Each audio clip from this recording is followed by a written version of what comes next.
Alright, so I've aired the gun up, and you can see it says vision fault, and there's nothing in the breech. So let me go ahead and put the other eye cover on real quick. Alright, now that's on. Let's see. Got both of them. Trigger's fine. Well, I mean, I've loosened it all the way so that it, shoots. But the trigger still jams.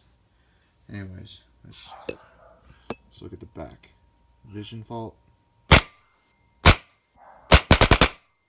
This shouldn't be able to shoot like that if, if the eyes were working.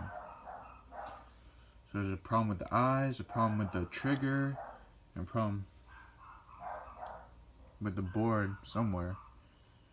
But yeah.